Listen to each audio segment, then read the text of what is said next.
2019, tu reprends la boîte de ton père. Comment ça se passe de reprendre une boîte comme ça là? C'est un petit peu comme si on se prenait une droite et que là, il faut reprendre l'entreprise, il faut amener du travail, il faut reprendre les dossiers. C'est quoi le quotidien d'un dirigeant là, qui fait 3,5 millions? Pilotage, embauche. Quand il y a des choses qui se passent mal, j'ai souvent tendance à me rendre responsable. L'un des éléments qui fait qu'une entreprise peut croître ou pas, c'est...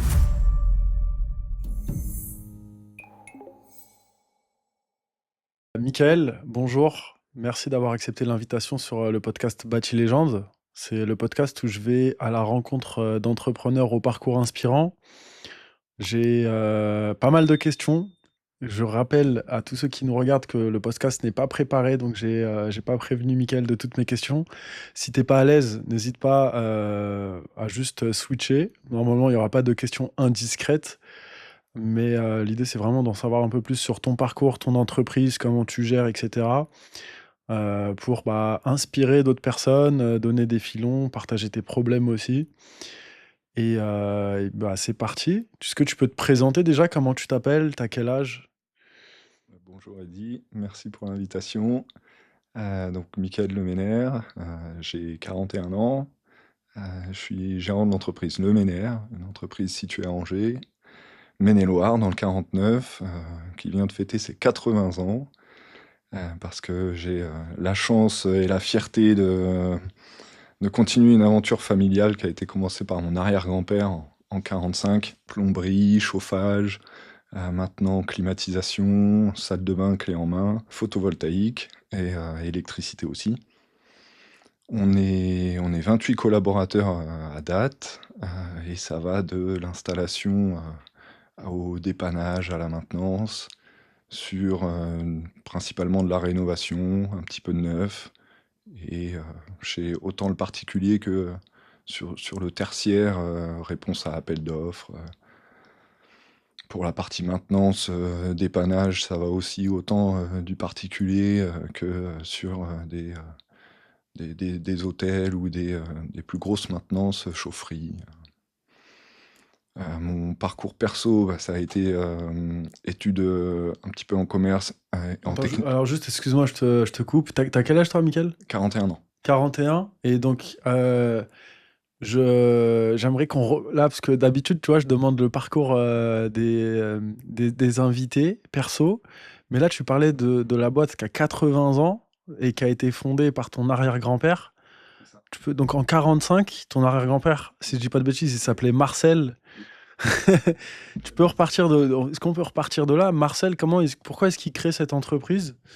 Mais à l'époque, il était apprenti dans une autre entreprise de ferblanterie, de fumisterie. Donc à l'époque, c'était le façonnage des casseroles, la ferblanterie, Ok.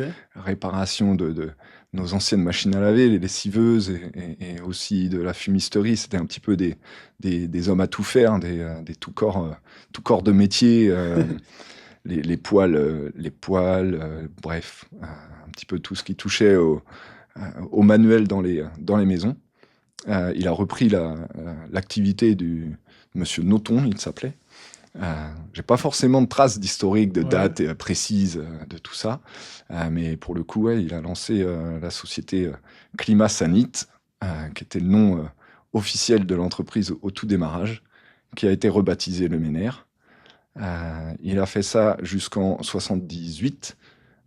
Donc de 45 à 60... Ouais, 1945, donc juste après la guerre. C'est ça. C'était après la guerre ou pendant la guerre? Après la guerre. Ok. En date, j'ai que ça. Après la guerre.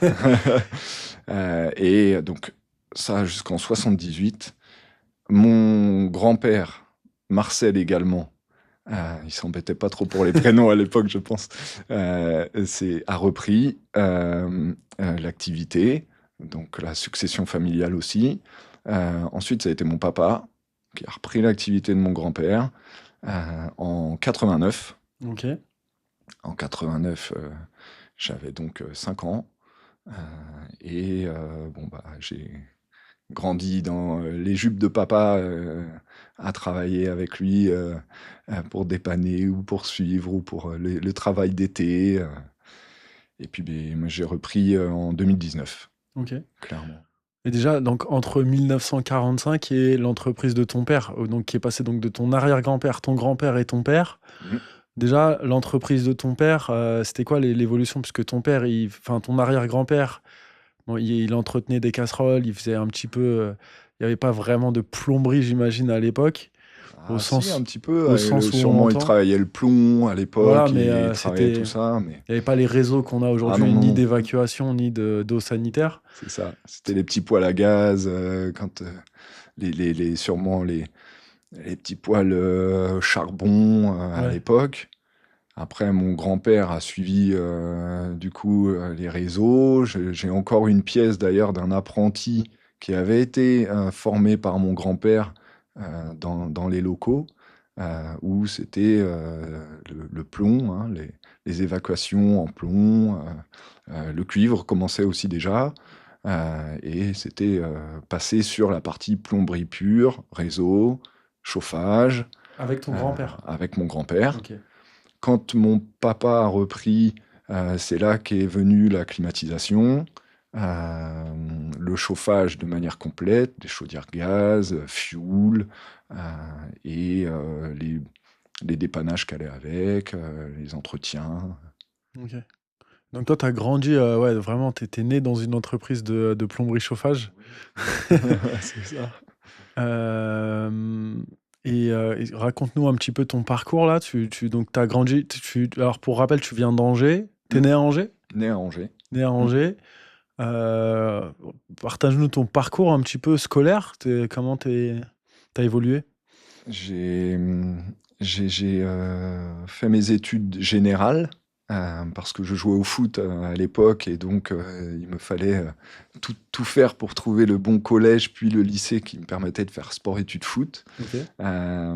Donc ça m'a permis de faire ça avec, mon collège, mon bac, et ensuite j'ai signé un petit contrat stagiaire professionnel foot, donc j'avais, fait des études par correspondance pour pas mettre un trou dans mon CV, et ça s'est pas fait. J'ai pas continué, dans le foot, je n'ai pas percé, donc j'ai repris un IUT de commerce. Tu t'es fait les ligaments croisés? Pas du tout, j'étais gardien de but et puis, j'étais, pas au niveau pour percer. Non, c'est clairement et tout simplement. Donc IUT de commerce et après mon IUT de commerce, j'ai pas décidé de poursuivre. J'ai décidé de refaire un BTS de génie climatique pour, clairement, avoir, ce qu'il me faut sur le CV pour pouvoir être soit technico-commercial, soit chargé d'affaires, heu, sans forcément avoir d'idées précises, à cette étape-là. Mais bon, Avec le déjà goût pour, l'ambition de reprendre la boîte pas du du de tout, père? OK. pas du tout. Là, on rentre un petit peu plus dans la petite histoire perso, mais pour papa, c'était pas forcément, une volonté de sa part que de demander à son fils ouvertement, «Est-ce que tu veux reprendre la boîte un jour?» Donc il a toujours été derrière moi pour que je fasse mon bonhomme de chemin, de mon côté et pas vouloir m'imposer, ça. Donc Tu es fils unique d'ailleurs? non, j'ai un petit frère qui OK. a 2 ans de moins que moi, qui lui est gendarme et qui avait, OK. fait son bonhomme de chemin de son côté, ouais. OK, OK. Il avait choisi et il a beau être manuel, ça l'intéressait pas forcément à ce moment-là. Donc bah, sortie de mon BTS, j'ai été technico-commercial chez un distributeur angevin. Après, pour raisons En familiales, quoi? Ah, Anjois. Angevin, Angevin, pardon, ouais, ouais, ouais. les habitants d'Angers, ouais. Ouais. Et du coup, ouais, pour raison familiale, après, j'ai décidé de quitter Angers, m'éloigner avec mon ex-femme pour aller, aussi faire mon chemin, de mon côté. C'était, une opportunité de travail. Je suis rentré chez Hitachi en tant que technico-commercial justement, mais sédentaire, OK. donc plutôt études, devis, heu, da Et au bureau. tu vendais à des entreprises en direct ou À à des des entreprises fournisseurs? en direct, OK. oui, oui, oui. Sur la partie plutôt tertiaire, donc très enrichissant, l'apprentissage du commerce, B2B et puis, de plutôt les gros volets tertiaires, les gros chiffrages Mmh. de DRV, et les grosses installations. Des chillers ou des Ouais, ouais, OK. chez Hitachi, c'était ça, exactement. Hem, Ensuite, j'ai eu l'opportunité de rejoindre Viessmann, OK. technico-commercial itinérant cette Donc fois-ci. tu es resté combien de temps chez Hitachi? 4 ans. 4 ans. 4 ans T'avais chez quel âge quand t'es Hitachi. parti à peu près? Quand je suis parti d'Angers, j'avais 28 ans. Donc jusqu'à mes 32, Chez j'étais Hitachi? chez Hitachi, À Toulouse? à Toulouse. Ok. Ensuite, sur le Lot-et-Garonne, j'ai fait Wiesmann, donc juste à côté de Toulouse, Ouais. pendant 4 ans aussi. Euh, donc ce qui m'a amené, on En est à 2016? ouais, 2016. Et puis, c'est 2019, où là, papa a été malade, il a eu un cancer, il est parti. Donc, ouais, 2019, euh, le départ de papa m'a fait revenir sur Angers et reprendre le flambeau de l'entreprise Ok. de manière naturelle. Clairement, j'avais fait justement mon bonhomme de chemin, comme je le dis depuis tout à l'heure, et j'en étais arrivé du haut de mes 36-37 ans, et on était à ce moment-là à me dire, bon, bah, ouais, j'ai envie d'autre chose, et puis tout s'est un peu accéléré avec la maladie de papa, et clairement, au fond de moi, ça a été l'idée de se dire, bah non, je laisse pas ça, ou je continue. Ça traîne dans un coin de ma tête depuis tellement longtemps que, même si ça n'a pas été des discussions ouvertes, même si justement ça n'a jamais été la volonté de papa que de m'imposer la reprise de l'entreprise à un moment donné, Ça s'est fait au fond de naturellement. moi, c'était lancé comme ça, et Ok. ça a juste accéléré les choses. Donc du coup, 2019, tu reprends la boîte de ton père. Comment ça se passe de reprendre une boîte comme ça là, t'arrives, enfin cette boîte, tu la connaissais plus finalement? Si ou Si, je la tu suivais, connaissais et les collaborateurs et tout ça ou? oui, oui, oui, oui, oui, Ok. parce qu'on se croisait régulièrement. Angers, Toulouse, Toulouse-Angers, ça se faisait relativement bien, et je revenais voir la famille, donc on a toujours été au contact. Tu vendais du Wiesmann à ton père ou? Bah, je pouvais pas directement, mais oui, il en achetait, et puis il me posait souvent quelques questions complémentaires Ok. pour que je puisse compléter le travail de son technico-commercial Wiesmann à l'époque. Euh, donc non, les personnes, je les connaissais. Ceux que je connaissais pas, le contact s'est relativement et très rapidement fait. Parce que bon, ça n'a pas été forcément une étape facile. C'est du très perso, mais pour mon père qui se battait contre le cancer, ça n'a jamais été ouvertement une passation, parce que bah, pour lui, c'était un élément qu'il tenait et qui le permettait de se maintenir en vie, si on peut dire ça, que de continuer à piloter l'entreprise, à suivre l'entreprise autant que possible malgré la maladie. Donc moi, je suis venu sur la pointe des pieds, j'ai fait l'intendant et j'ai fait la correspondance jusqu'au dernier moment. Et ensuite, ça a été un petit peu sous le coup de l'adrénaline. C'est un petit peu comme si on se prenait une droite et qu'on avait les idées complètement, du coup, éparpillées, et que là, il faut reprendre l'entreprise, il faut amener du travail, il faut reprendre les dossiers. Des responsabilités là d'un seul coup. Oui, d'un seul coup. Mais ce coup de l'adrénaline, un petit peu hors du temps, un petit peu hors de la réalité des choses, pas le temps de De cogiter. ni le cogiter, ni l'anticiper. Et grâce au concours de toutes les équipes qui étaient déjà en place, qui maintenaient le bateau, et ça, je les en ai remerciés très, très longuement, qui ont maintenu le bateau malgré l'absence de papa quand il était malade. Ça s'est fait plutôt facilement jusqu'au Covid, parce que le Covid est arrivé 3 mois plus tard.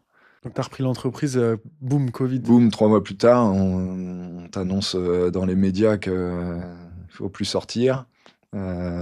Tu vois des mails passer et des infos officielles qui te disent, bah non, vous n'êtes plus autorisé à travailler, mettez tout le monde au chômage technique.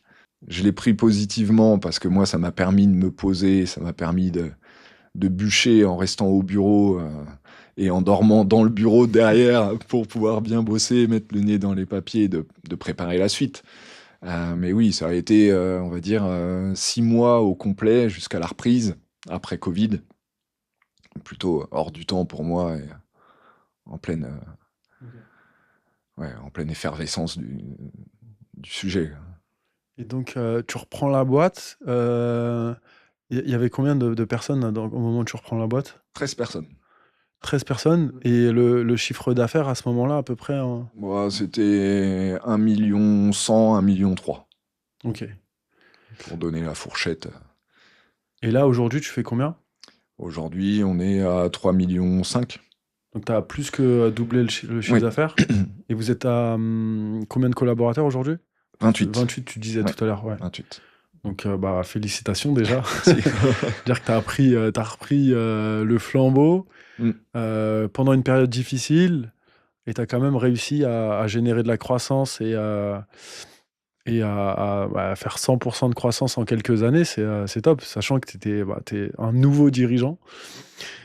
Donc, encore une fois, félicitations et j'aimerais qu'on creuse un peu dessus. Tu disais que pendant le covid, ça t'avait donné du temps pour, finalement mettre le nez un petit peu dans l'entreprise et comprendre comment ça se passe. C'était quoi tes enjeux à ce moment-là, là, quand Quand on me dit bravo pour ça, moi j'ai souvent tendance à dire, surtout bravo à papa, parce que c'était lui qui avait, clairement tout bien, ficelé, préparé, tout était carré donc j'ai tendance à très souvent à lui, renvoyer, les lauriers, parce que, je suis parti, certes, d'une manière, très, très difficile, on va dire, mais avec une page, propre, un bureau, rangé, sur Mmh. lequel s'y retrouver n'était pas compliqué. OK. Donc les process, les tableaux de gestion, l'organisation mise en place, les responsabilités données à chacun étaient tellement bien cadrées que, tous les lauriers doivent lui aller. Je n'ai fait que, d'amener, un nouvel élan, une énergie, peut-être différente, une manière peut-être de voir le métier plus moderne et plus adapté. Mais, je n'ai fait que, en effet, pendant cette période-là, pour répondre à ta question, bah, bien me réapproprier ou en tout cas m'immerger comme il le faut dans les process qui étaient en place. OK. Bien comprendre, ce Fallait que tu qui ce comprennes tout, en fait. voilà, ce qu'il fallait faire pour qu'un devis soit bien présenté au client, que, le process de lancement de chantier soit bien fait, que le suivi des interventions des techniciens soit bien piloté, soit bien, calé dans les plannings et prendre en main les outils, tout simplement. Et c'était quoi les principaux challenges là de cette reprise? C'était de remettre un petit peu d'effort sur le commerce parce que l'absence de papa, bah, c'est comme quand on enlève le capitaine d'un bateau, hein, le reste de l'équipage peut être, et il l'était, Au front? parfait Ouais. au front. Il y a quand même les cartes à savoir lire et la bonne direction à donner et quand il y a pas une bonne direction de donner, peut-être les efforts sont moins, sont moins efficients, sont moins, bien, dirigés. Mais donc ça a été principalement, l'élan commerce, Il faut aller chercher du devis aller et le chercher, voilà, transformer. du chantier, aller chercher du retour, du retour de devis signés. On répondait déjà à certains appels d'offres, donc aller, mener ces tractations commerciales ou, cette présentation commerciale comme il se doit. Et puis après le reste, c'était aussi de faire ses preuves. Je dirais que c'est l'autre partie, au sein d'une équipe à l'époque de 13 personnes, faire ses preuves tant, justement dans cette gestion d'entreprise que dans la maîtrise technique parce qu'on dans le bâtiment, dans une équipe comme la mienne, on a à 80 des techniciens terrain, des personnes qui ont besoin de savoir que, leur chef, leur leader, maîtrise, le sujet, maîtrise, de quoi il parle et ce que l'on vend pour simplement que, voilà, les consignes et la communication soient bonnes, que tout soit OK. soit bien dit et Et ça, tu as en fait comment du maîtrise. coup? Bah, j'ai pas eu trop à me forcer parce que je me suis toujours beaucoup intéressé à la technique. OK. J'ai peut-être, justement, avec un micro devant moi, un petit peu plus de mal pour la partie commerce ou pour la partie, qui aujourd'hui, mérite des efforts, la partie marketing, la partie, communication, et je pense qu'on y reviendra parce que, pour le coup, Interface m'aide énormément sur ce sujet-là. Hem, mais ça a été, oui, plutôt de mettre en œuvre ce que j'avais appris sur les bancs de l'école, ce que j'ai pu apprendre quand j'étais chez Viessmann auprès des installateurs aussi, qui étaient directement des chefs d'entreprise. Le langage technique que l'on peut avoir, le sens des priorités pour un ouvrier, de savoir bien planifier les interventions, ce qu'il faut prévoir, ce qu'il faut anticiper. Parce que j'en ai eu, j'ai pu, là, pendant les 5 années, recruter, 2 chargés d'affaires. Et je pense à l'un qui était très bon commercialement, mais techniquement et dans le discours auprès des gars, ça c'était pas au niveau, donc le décalage se fait directement C'est-à-dire qu'il survendait un chantier et après, et après, il bien faut vendre un installer. chantier, c'est bien, ou vendre un chantier ou vendre son devis, c'est bien. Mais encore faut-il que ce qu'il y a dedans soit, bien calibré, bien dimensionné, Mmh. que après le langage aux techniciens qui vont mettre en œuvre soit propre Ouais, et ouais. carré, Si on n'avait pas prévu qu'il fallait percer, en fait, un mur porteur ou faire des trucs de fou, par exemple. et qu'on passe beaucoup plus de temps, finalement, sur le chantier que ce qu'on avait prévu sur le devis. Exactement, parce qu'aujourd'hui, on a beau dire, mais d'avoir des connaissances, en vente ou, en marketing, en communication, c'est une bonne chose, mais quand il s'agit après de piloter un gars de terrain, un gars de chantier, si on ne sait pas lui nommer un raccord, si on Mmh. ne sait pas lui anticiper, la préparation matérielle pour qu'il parte avec, ça coince et ça peut fusiller clairement un chantier, une rentabilité de chantier, c'est toujours des points de détail et ça peut vite, Mais tu disais, toi, de toute façon, ton père, il t'avait quand même laissé un terreau fertile, c'est-à-dire que tout était assez carré, tu arrivais déjà à suivre ta rentabilité de chantier à l'époque? clairement. Ah oui, oui, oui, dès le début. Ouais, Dès le ouais, début, en reprenant les outils qu'il avait mis en place. OK. Et là, sur les 13 personnes qui étaient là, quand tu es arrivé, il Mmh. reste encore des personnes, aujourd'hui? En dehors de ceux qui sont partis en retraite, tous. OK, incroyable. Ça aussi, c'est une grande fierté. Donc ouais, enfin, il y a une, l Ouais, il y a une identité, il y a une ADN, Leménaire, qui est au sein de l'entreprise, qui marche. qu'est-ce qui fait qu'ils sont restés, ces gens? Bah, déjà, c'est pas enfin, c'est mon nom de famille qui est sur, qui est la devanture. C'est l'entreprise Leménaire, ça reste mon nom de famille, donc hem, on a su tous ensemble parce que c'est pas que moi et mes mots qui font le job, hein, c'est vraiment aussi les personnes. Heu, on a su regarder dans la même direction avec, cette histoire familiale à faire perdurer, cet ADN, collective, soudée que l'on a qui alors je vais pas dire que pendant les 5 ans, j'ai pas eu des déboires avec, des gars, des filles qui n'ont pas accroché ou pour qui il y avait, des sujets qui faisaient que ça pouvait pas être sur du long terme. Mais bah, pour ceux qui étaient là dans le bateau, à l'origine quand j'ai repris, c'est très, très fièrement que que je dis que ouais, Ouais, ouais. ça a bien matché, en dehors Et de on ceux qui sont nous partis en retraite. on oublie souvent de remercier les équipes, mais c'est eux qui font avancer le bateau et tout, et je trouve ça super cool que 5 ans après, toutes les personnes soient restées dans l'entreprise. Pour moi, tu vois, c'est un marqueur fort d'une bonne culture d'entreprise. Parce que, tu vois, il y a beaucoup d'entreprises où, les gens restent pas très longtemps et ça coûte cher, à tout point de vue. En argent, parce que recruter, ça prend beaucoup de temps, mais en temps et en énergie et in fine, tu vois, en croissance de l'entreprise, parce qu'on est toujours en train de reformer quelqu'un, de rechercher quelqu'un. Il y a des trous, donc on est en train de faire le travail de quelqu'un d'autre, et cetera, donc Pour la petite anecdote, on a fêté donc comme tu l'as dit, les 80 ans de l'entreprise, il y a 3 semaines. J'ai fait applaudir les 300 personnes qui étaient là.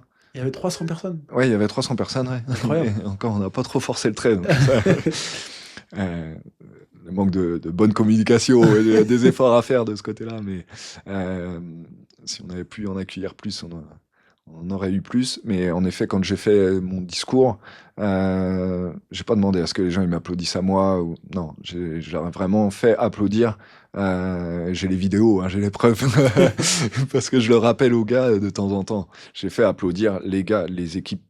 Ok. J'ai demandé aux gens qui étaient là, surtout justement d'applaudir mes équipes parce que c'est eux qui font toute la bonne santé de l'entreprise aujourd'hui, qui font les chantiers que l'on fait, qui font l'énergie qu'il y a. L'énergie, c'est pas que Michael, c'est Bien toutes sûr. les équipes, clairement. Tu vois, moi, je suis un fervent défenseur de la culture d'entreprise. Et je pense que c'est l'un des éléments qui fait qu'une entreprise peut croître ou pas.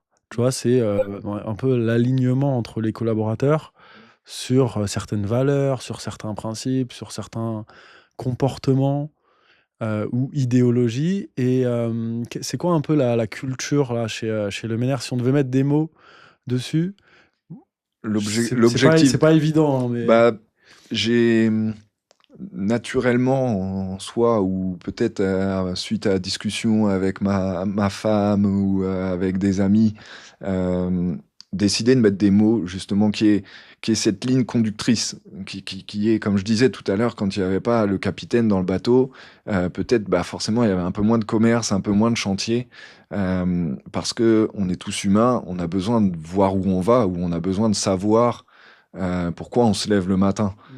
Et bah oui, potentiellement, quand pendant 6 mois, il n'y a pas le capitaine, on y va, mais on n'a pas forcément d'objectif en tête.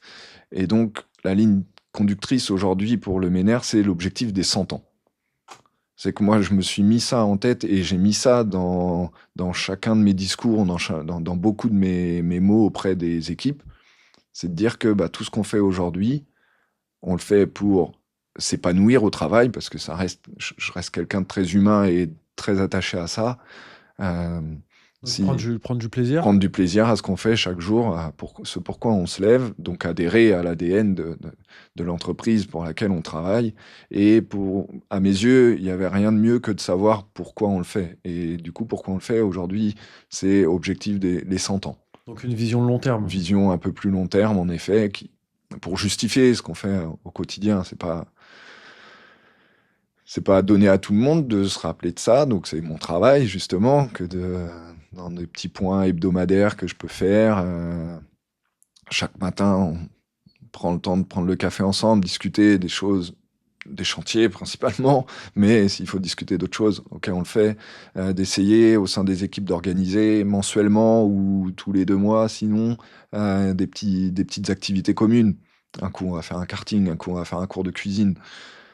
Donc un esprit d'équipe. Esprit d'équipe, essayer de le pousser, d'être à l'écoute de tout le monde, des demandes.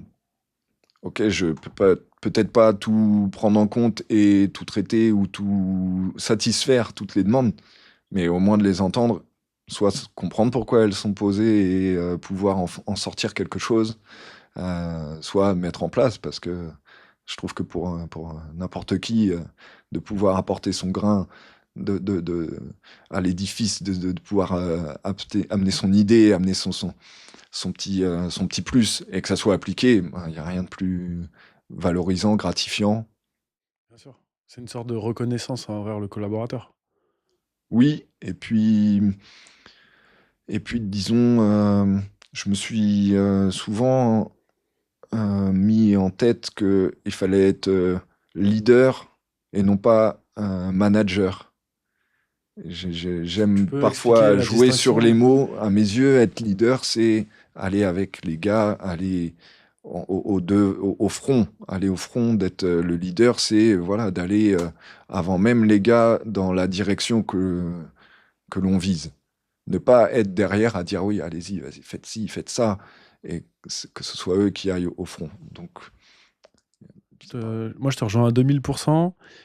Effectivement, enfin, moi, selon moi, ma définition, et c'est aussi c'est quelque chose que je vise, c'est qu'un manager, il va un peu donner des ordres, si je devais définir. Même si c'est faux, hein, ce que je dis, mais c'est juste pour imager. Alors qu'un leader, il va inspirer les autres à faire quelque chose. Parce que lui-même le fait, est capable de le faire et montre l'exemple, par exemple. Et juste en revenant sur l'esprit long terme et des 100 ans, là, ça m'a rappelé une anecdote. Tu vois, moi, à l'époque, donc j'étais installateur en froid et climatisation. Et l'un de mes premiers techniciens, que je salue, il s'appelle Pascal. C'était un Cambodgien, tu vois, qui était arrivé après la guerre, enfin le génocide et tout ça, et il travaillait super bien. Et moi, un jour, j'étais en train on installait une clim ensemble, et moi, je lui disais, ouais, il faut que ça tienne au moins 5 ans. Et lui il m'a dit, non, il faut que ça tienne 100 ans. C'est pour ça, juste, ça m'a fait penser à ça. Et en fait, cette vision long terme, depuis ce jour-là, je m'en souviens, à chaque fois, je me disais, il faut que l'installation, elle me dépasse presque, tu vois. Ou je sais pas, quand on fixe quelque chose au mur, faut que ça soit indécrochable, qu'on puisse faire une traction dessus, ça va pas bouger. Et ça m'a fait penser à ça, c'était la petite anecdote. En tout cas, trop cool. Aujourd'hui, tu as doublé l'équipe. Comment est-ce enfin, comment est-ce que tu t'y prends en termes de recrutement quand tu recherches des gens? Bah, soit, par le biais des réseaux, enfin de mon réseau et justement, là aussi le côté collectif, le côté famille au sein de l'entreprise fait que, ça va être aussi celui des garçons et des filles qui font partie des équipes. Donc il y en a eu quelques-uns, je dirais une bonne dizaine, qui ont été faits par le biais des Mmh. garçons, des filles qui font partie des équipes. En fait, en gros, c'est eux qui vont trouver les collaborateurs, parce Clairement, qu'un, ouais. je sais pas, un plombier, il a d'autres potes plombiers, il en Oui. connaît dans d'autres boîtes. Ouais, clairement. OK. Ça a été, je cherche le mot, mais Heu, ça fait l'objet, par exemple, d'une prime chez moi. la cooptation. Voilà, cooptation, merci. Parce que, bah, c'était chez Hitachi, je crois qu'il y avait ça. Et bah, à mes yeux, rien de mieux que ça soit en interne parce que, bah, la personne qui va venir me dire: «Tiens, j'ai un ancien collègue, qui cherche» ou «J'ai tel profil qui serait intéressant», en fait, il se porte un petit peu garant Mmh. de la personne et il a su déjà se poser la question de savoir si ça allait matcher ou pas, chez moi. Que le travail qu'on fait, il lui en a soit déjà parlé, soit il sait comment on fonctionne et il sait que la personne, elle va adhérer et que ça va pas être pour un recrutement raté ou pour, faire perdre du temps éventuellement à Michael en entretien, donc il y a eu beaucoup de ça et puis après, oui, j'ai eu, recours à des boîtes de recrutement, OK. profils intérimaires qui ont voulu après s'installer. Ça aussi, c'était plutôt, heu, Tu intéressant et satisfaisant que de avoir, par exemple, un besoin d'intérimaire qui après, vient te solliciter pour, éventuellement, s'engager au long terme. Dans les grandes lignes, ça a été ça et OK. puis, Donc ouais, effectivement, et c'est souvent ce qui fonctionne le mieux, d'autant plus quand tu as déjà des bons éléments chez toi. mmh, Parce qu'en général, c'est un principe de recrutement assez connu, mais les top performers, tu vois, les bons éléments, ils connaissent d'autres bons éléments. Et quand tu as des bons éléments, ils peuvent t'en ramener d'autres. Hem, J'avais une autre question, c'est, enfin, après, comment tu t'y prends pour t'assurer que c'est un bon collaborateur? Donc, moi, je suis technicien chez toi, je te ramène un nouveau tech. mmh. Comment est-ce que tu t'assures que cette personne soit la bonne personne? Je trouve que le côté, entretien d'embauche, pour nous, dans nos métiers, c'est un petit peu dépassé. On a besoin de l'expérience et retour terrain, voire retour client pour arriver à se faire un avis complet. Donc j'ai tendance souvent à faire en sorte que la recrue puisse, aller travailler avec différentes équipes.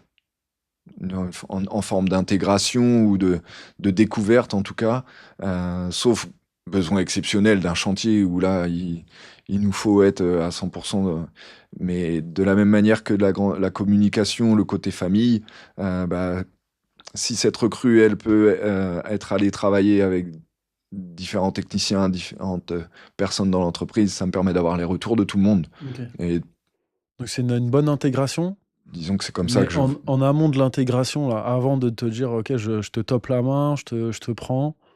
Est-ce bah, que tu as un petit oui, le feeling de l'entretien, le partage une forme de questions. J'ai mes petits tips Vas-y, en partage. entretien. Il y a plein J'aime de... beaucoup poser la question aux personnes, où est-ce que tu te vois dans 3 ans? Comment tu vois les choses dans 3 ans? Ok. Parce qu'on m'a appris que répondre à cette question-là, c'est un petit peu faire l'état des lieux aujourd'hui.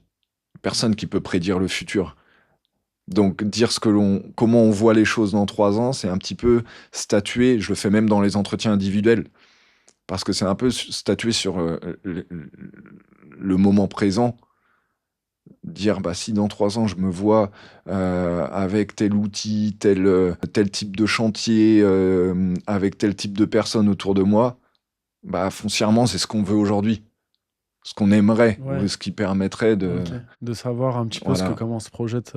Si, si je pose ces questions-là, bah, ça me permet quand même aussi de un petit peu scanner la personne et savoir si ça colle avec ce que moi je sais amener comme ambiance, ou comme type de chantier, ou comme quelle organisation j'ai.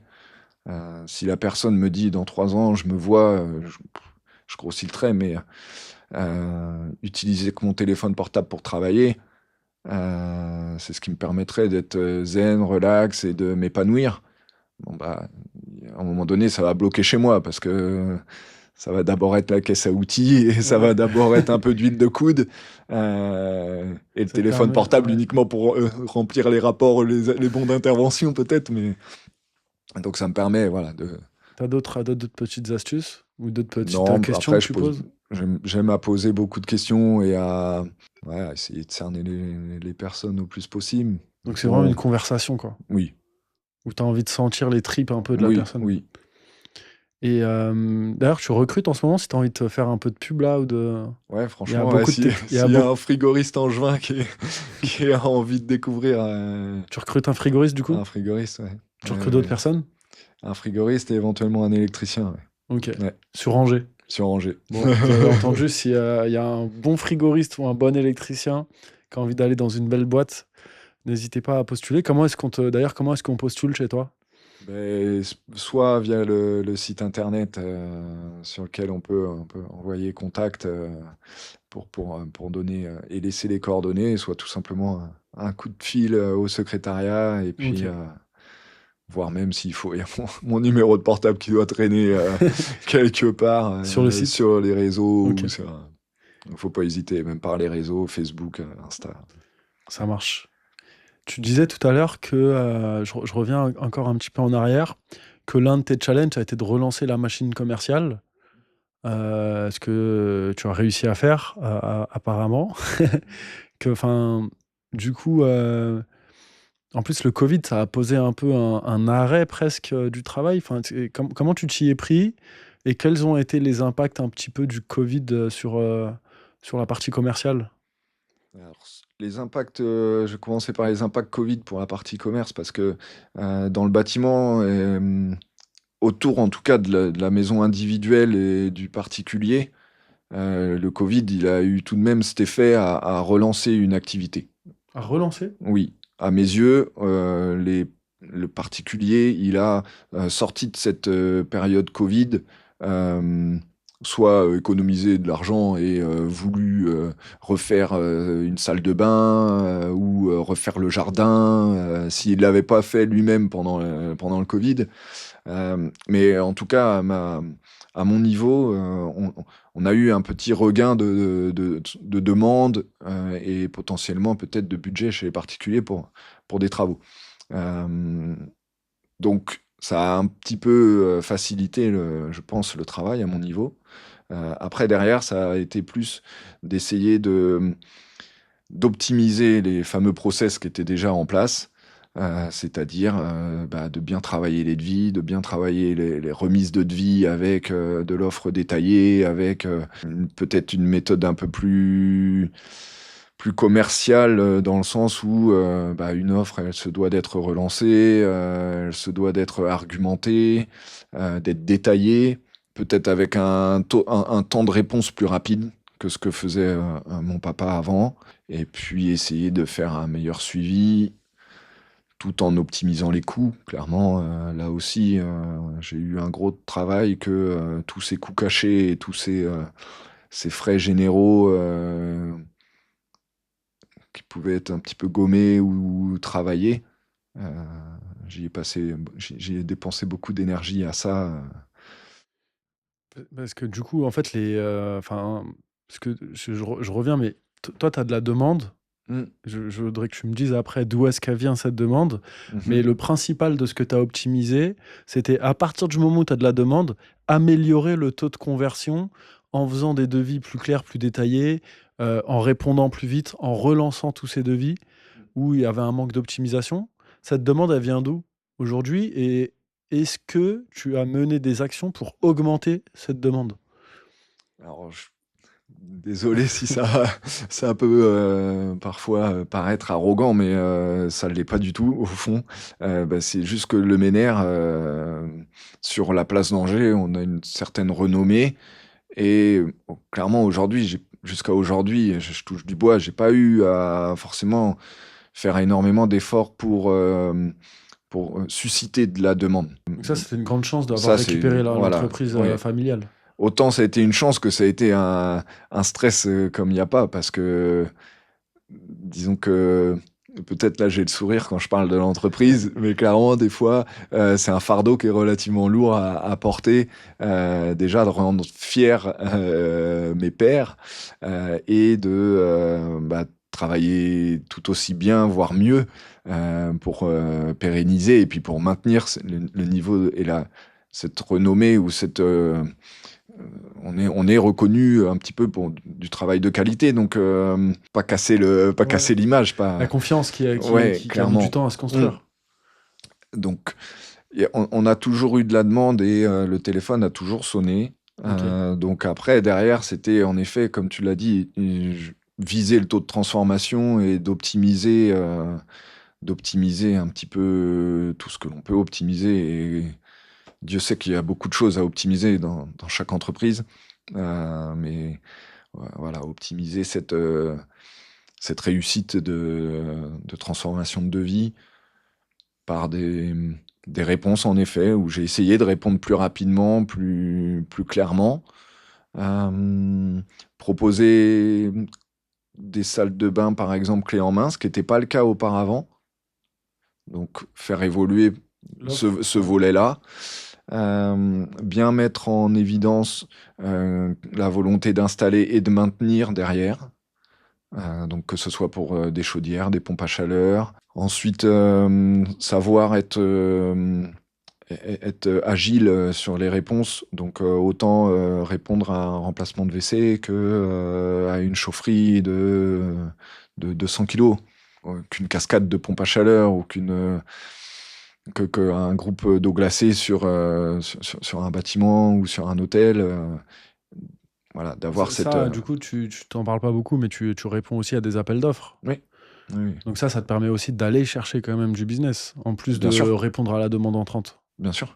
Ça permet de choses. Ça permet à la fois en termes de planning et de vie de l'entreprise, de gestion de l'entreprise, de pas mettre tous ses œufs dans le même panier. Donc, par exemple, de pouvoir aujourd'hui occuper 4 personnes sur du chantier long. Donc, Ok. chantier type appel d'offres au long cours, où il y a un volume d'heures plus important de vendus et une planification qui permet d'avoir un petit peu plus de flexibilité. C'est-à-dire que c'est un peu plus stable quand tu sais que tu peux remplir ton agenda pour 4 personnes déjà sur 5, 6 mois ou C'est plus. ça. Quand il n'y a pas de décalage entre-temps, que le Ouais. plaquiste il a pris du retard ou que le maçon a pris du retard avant, euh, ça permet, oui, d'être un petit peu plus flexible, un petit peu plus à l'aise que sur le particulier où on est souvent en fonction de ce que l'on fait, hein, toujours, mais aujourd'hui, un plombier, comme je le suis, sur une salle de bain, il faut qu'on intervienne avant, pendant et à la toute fin. C'est pareil sur les réponses d'appel d'offres quand on fait du sanitaire. Les incorpos, ensuite, une fois que c'est fait, on fait les préparations en cloison, et puis après, on revient à la toute fin pour l'appareillage.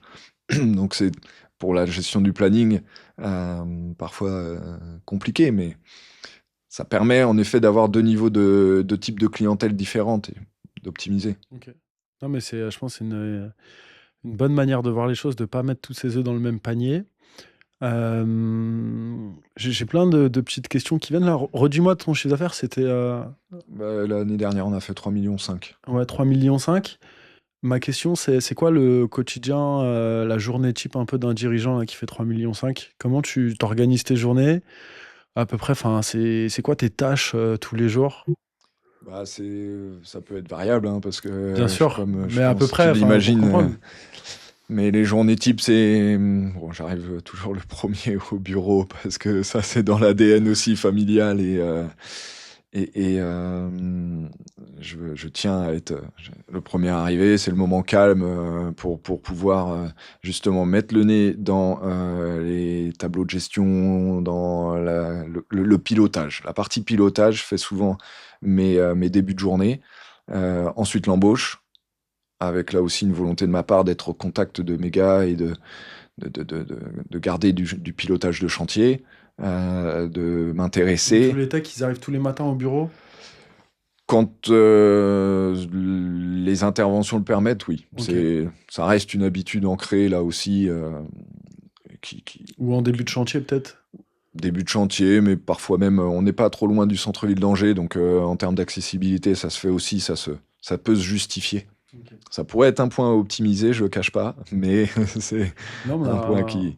on a Morgan Raymond, un client avec qui j'avais fait un podcast aussi. Lui, il prend tous ses gars tous les matins. Mmh. Ils font un point sur chaque chantier, etc. Ils prennent 40 minutes. Et il disait que ça a transformé son entreprise parce que il arrive à féliciter quand les gars ils font un bon chantier, les autres le voient, donc ça tire un peu toute l'équipe vers le haut. Il arrive à anticiper certains problèmes parce qu'ils ont des rapports tous les jours, etc. Donc ça peut. Bah, oui, ça reste à la fois une forme d'habitude. Je dis que ça pourrait être optimisé parce que on pourrait toujours faire mieux dans la préparation des départs chantiers ou dans la préparation des présentations, des interventions, pour que les gars s'y retrouvent plus facilement, plus rapidement, et que ils puissent vite décoller. Mais c'est aussi pour leur confort, pour le confort de pas surcharger des journées ou pas déjà prendre du retard dès le matin. Mais c'est aussi ce qui me permet de maintenir l'embauche et d'être présent, c'est ce qui me permet de maintenir cette bonne relation, cette bonne communication, ce côté famille, ce côté où on n'est pas passé une semaine de travail sans croiser les collègues, par exemple. Et après, donc ouais, le matin, pilotage, Donc matin, embauche. pilotage, embauche, et puis après, je continue régulièrement le pilotage, soit avec mon assistante de direction, mon secrétariat pour les points courants, Ok. les dossiers à gérer, les clients à rappeler, les devis à faire, je reste le référent technique, en plus d'être celui décisionnel, je reste le référent technique. Donc, toutes ces consultations, toutes ces transmissions de directives ou d'organisation. Et puis après, c'est souvent fin de matinée que je prends mes rendez-vous commerciaux que je maintiens pour moi, Donc tu vas sur le je terrain, viens tu sur vas le faire des terrain, oui, devis. oui, Ok. pour Rencontrer les clients. rencontrer les clients, de viser, suivre mes chantiers, autant que mes chargés d'affaires le font. Ok, ouais, ok. C'est juste que j'ai la casquette, la multicasquette, donc c'est un petit peu moins uniquement ciblé. Autant je peux parfois faire un devis pour une salle de bain que me poser 2 jours de suite au bureau pour répondre à un appel d'offres. Euh, Bien sûr avec l'aide de mes équipes, mais Ok. donc souvent ça. La partie matin, les déplacements en fin de matinée pour les rendez-vous, réunion de chantier. Le midi, ça fait un moment que je l'ai pas fait, mais normalement c'est sport. J'allais te poser la question, est-ce que tu fais du sport? Normalement c'est sport, ouais. CrossFit le midi, mais Ok. j'avoue que là je prends la marée, donc ça fait un bon mois que j'y Ok. suis pas allé. Et ça manque. Ok. Pour moi, c'est clairement quand je fais pas de sport, je me sens pas bien. Ouais. Je partage à 100% le côté où quand je n'arrive pas à y aller le midi, il faut forcément que je me fasse soit 20 minutes de course à pied sur un tapis le soir pour au moins transpirer. Ouais. Euh, Sinon, Et en plus, toi, tu viens quand même d'une filière sportive à la base. Mhm. J'imagine, tu avais fait pas mal de sport. Bah, ça a toujours ouais, fait partie un peu de pas de mon, je dirais pas de mon quotidien au sens strict du terme, mais de mes habitudes hebdomadaires. J'ai, c'est quoi que tu kiffes le plus dans ton quotidien? Je me suis jamais autant réalisé en tant qu'homme à tête de l'entreprise parce que, bon, déjà, quand il y a une cause à défendre, quand il y a un bateau à guider, je me retrouve et je m'éclate dans ce thème-là. Pouvoir prendre des décisions, pouvoir et avoir aussi cette responsabilité, galvaniser la chose. Bah, on est tout de même, je pense, toi comme moi, à être des personnes qui, quand on dit un mot, il faut sous-peser les tenants et les aboutissants ou les conséquences, autant négatives que positives que ces mots peuvent avoir. Euh, et ça m'anime beaucoup, j'aime Tu veux dire beaucoup qu'il y a ça. des enjeux assez importants de tout ce qu'on fait. Oui, On a des responsabilités de... complètement. Et, même dans le comportement, même dans les actions. Et puis, moi, c'est ce qui m'anime et c'est ce qui me plaît. En plus, bah voilà, d'avoir peut-être ce côté sportif où j'ai toujours, je déteste perdre. Ouais, la compète, quoi. Ouais, la compète. Et puis mon père m'a éduqué de cette manière-là. Il y a chaque chose à sa place, chaque place à sa chose, mais il y a aussi le côté où si ce qu'on a à dire, c'est pas plus beau que le silence, bah clairement on se tait et montrer l'exemple. Ok. Et du coup, bah ouais, franchement, je le maintiens même là, même 5 ans après avoir repris l'entreprise. J'ai beau avoir des cernes qui se dessinent de plus en plus et des cheveux blancs qui viennent, mais clairement, je m'éclate et c'est en tant qu'homme, c'est ce qui me permet de me réaliser. Ouais. Ok. De, de, de, de toujours avoir mon quotidien, chaque minute qui passe, elles sont utiles, elles servent à quelque chose, en plus de cet objectif de mener l'entreprise, de rendre fier mes pairs, de faire bien, de montrer l'exemple. Bon, c'est un petit peu tout ça qui m'anime. C'est peut-être pêle-mêle, je suis peut-être pas très clair, Non, non, désolé, c'est mais top. Non, non, c'est parfait, c'est parfait. Et qu'est-ce qui te saoule le plus, là, au quotidien? les tricheurs, la malhonnêteté. Non, mais enfin, je veux dire, c'est régler des petits problèmes de merde, quoi. Ouais. Des trucs qui auraient pu être évités par, je sais pas, quelqu'un qui a menti ou qui a fait une connerie. Ouais. Ça arrive souvent Euh, encore? oui, oui, oui, oui, parce que alors c'est c'est délicat dans le sens où euh, bah, je me prends souvent les choses pour moi. Donc, quand il y a des choses qui se passent mal, j'ai souvent tendance à me rendre responsable et à me dire que c'est de mon fait. Et que, bah, en tant que gérant, en effet, on peut être amené à se dire, mince, si cette personne-là en est là, ou si s'est passé tel comportement, bah, soit c'est parce que j'ai pas mis le bon process en place, j'ai pas utilisé les bons mots au bon moment, comme on le disait tout à l'heure. Euh, et bah, ça peut, oui, en effet, parfois être agaçant ou être ce qui peut être énervant, mais Ok. ouais. C'est quoi tes objectifs, là, dans le futur? Dans les 3 ans, là? Bah écoutez, j'ai ma femme qui va bientôt accoucher, donc l'objectif ça va être de là bien tout clafter. Félicitations. Merci, tout clafter et tout bien préparer pour que bah, tout roule et que justement tous les process ils soient respectés et que je puisse me libérer encore un peu plus. Et pendant une période me mettre un petit peu en retrait. Les objectifs, c'est ça, préparer tout ça. Et puis optimiser les outils, clairement, optimiser le fonctionnement. Tu m'envoies une passe. C'est quoi tes outils aujourd'hui? Je sais que tu as Interface. J'ai l'interface, en effet. C'est quoi ton autre stack d'outils? Tu utilises quoi pour les mails? Pour les mails, j'utilise Outlook. Ok. Pour le téléphone? Pour le téléphone, j'utilise la 3CX, la suite 3CX. Ok. Est-ce que tu as Euh, d'autres outils, tes camions, tu as une marque préférée? ouais, alors j'ai du Peugeot et du Ford. Ok. Ouais.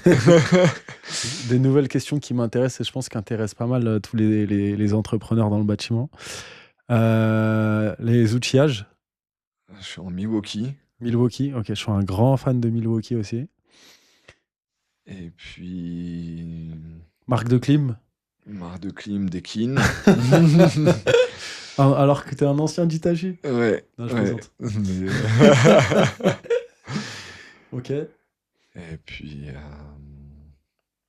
puis encore beaucoup de papier, donc il y a aussi pas mal de trucs à...